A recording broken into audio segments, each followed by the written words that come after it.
Fidelis Ari dinilai menjadi korban perang pemerintah terhadap narkotika. Benarkah? Kita akan perbincangkan soal ini bersama dengan peneliti Institute for Criminal Justice Reform (ICJR) Erasmus Napitupulu. Pak Era, terima kasih meluangkan waktu untuk Kompas Petang. Kita juga terhubung melalui telepon dengan Kepala Humas Badan Narkotika Nasional Kombes Sulistian Riyatmoko. Pak Sulis, selamat sore dengan Riko. Selamat sore, Mas Riko. Pak Sulis, awalnya BNN mengatakan Fidelis layak dihukum berat, sekarang vonisnya 8 bulan. Ada tanggapan soal ini, apa yang Anda pikirkan? BNN menghormati apa yang sudah menjadi keputusan hakim. Dan BNN tidak pada kompetensi untuk mengintervensi berat atau ringannya putusan itu. Tetapi setidaknya BNN ingin memberikan pesan pembelajaran kepada masyarakat bahwa tanpa hak menanam memelihara ganja dengan alasan apapun itu terbukti perbuatan melawan hukum dan dipidana. Terbukti dengan vonis 8 bulan dan denda 1 miliar rupiah.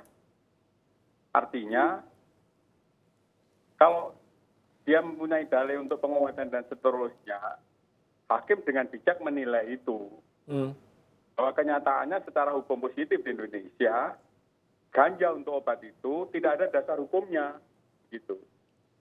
Jadi ini dengan demikian, dengan diputuskan ini membuktikan bahwa apa yang dilakukan oleh Fidelis Ari itu perbuatan melawan hukum dan hakim meyakini bahwa itu melanggar pasal 111 Undang-Undang Narkotika. Pak Sulis, tapi kan kalau kita lihat dari jumlah misalnya, kalau tidak salah BNN sempat mengatakan 5 batang ganja saja sudah bisa seumur hidup. Nah, kalau di sini Anda melihatnya hakim juga mempertimbangkan sisi kemanusiaankah atau sisi keterdesakannya karena vonisnya 8 bulan?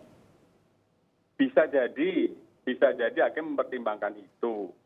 Kalau formulasi pasal sanksi yang diatur dalam pasal 111 ayat 2, di atas 5 batang pohon itu hukumannya minimal 5 tahun, maksimum itu seumur hidup. Jadi kalau putusan 8 bulan, ya itu sudah menjadi yang terbaik buat Fidelis atas pertimbangan fakta-fakta persidangan yang dipertimbangkan oleh majelis hakim. Baik, tahan sebentar Pak Sulis. Kalau Pak Era melihat ini adil atau tidak? Kalau kami melihatnya dari ICJR ya, dari NGO, kita melihatnya bahwa ada satu hal yang dilewatkan oleh hakim. Secara normatif yang dikatakan Pak Sulis benar. Fidelis menanam secara normatif ya, secara normatif dia melanggar hukum betul. Tapi jangan lupa dalam KUHP kita punya daya paksa yang menghilangkan pidana. Apa itu daya paksa? Pasal 48 KUHP. Pasal 48 KUHP dengan tegas menyatakan dalam kondisi orang melakukan suatu perbuatan karena daya paksa, maka pidananya hilang. Nah, apakah kemudian kasus Fidelis ini bisa dianggap sebagai daya paksa? Saya coba mengajak kita di posisinya Fidelis. Anda menanam 39 ganja tidak untuk dikonsumsi diri sendiri, tapi Anda mempertaruhkan hidup Anda dengan ancaman tadi Pak Sulis sudah bilang minimal 5 tahun maksimal seumur hidup untuk membantu orang lain. Dalam kasus-kasus di Belanda, Hograd 1923 menyatakan bahwa kasus seperti ini adalah kasus konteks daya paksa untuk menolong orang.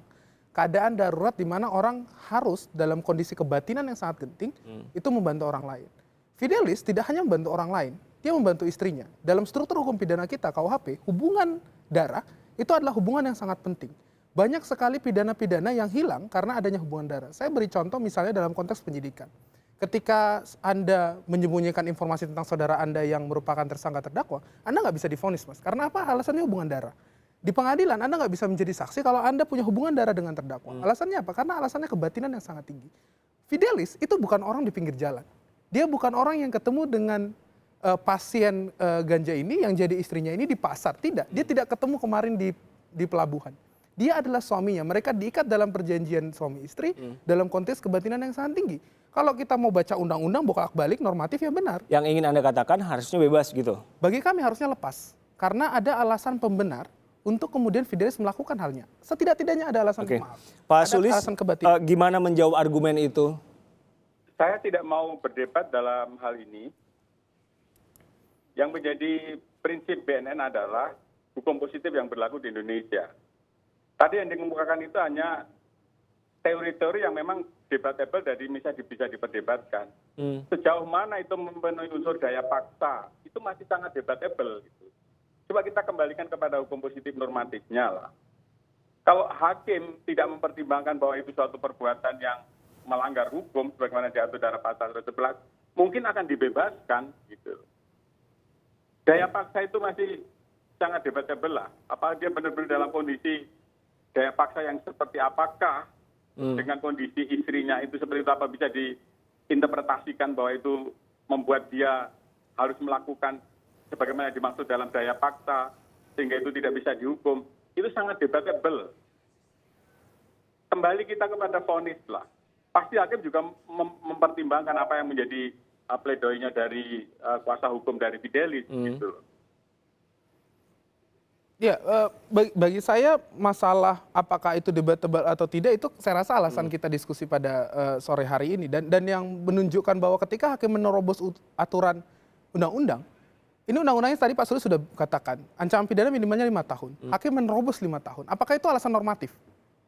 Alasannya tidak normatif.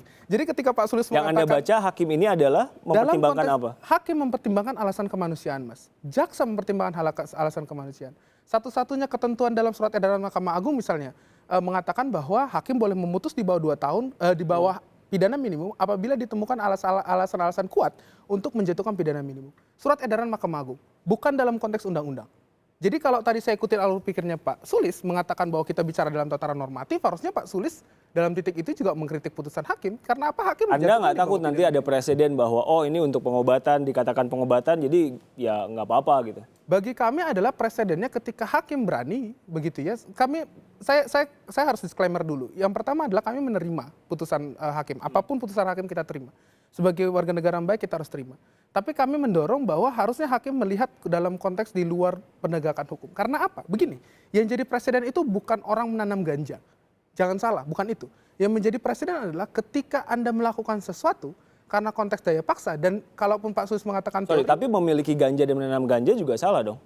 Memiliki ganja salah, tapi kita punya pasal 48 KUHP dalam konteks daya paksa. Anda terdesak, Anda silakan melakukan itu. Dan itu bukan teori, Mas. Itu ada dalam hukum pidana pasal 48 kita undang-undang hukum pidana Indonesia, KUHP. Baik. Jadi saya nggak ngomong soal teori, saya ngomong. Baiklah. Terima kasih Pak Erasmus Napitupulu, peneliti ICJR. Pak Sulis, terima kasih telah meluangkan waktu dan berbagi pandangannya bersama kami. Terima kasih Pak Sulis.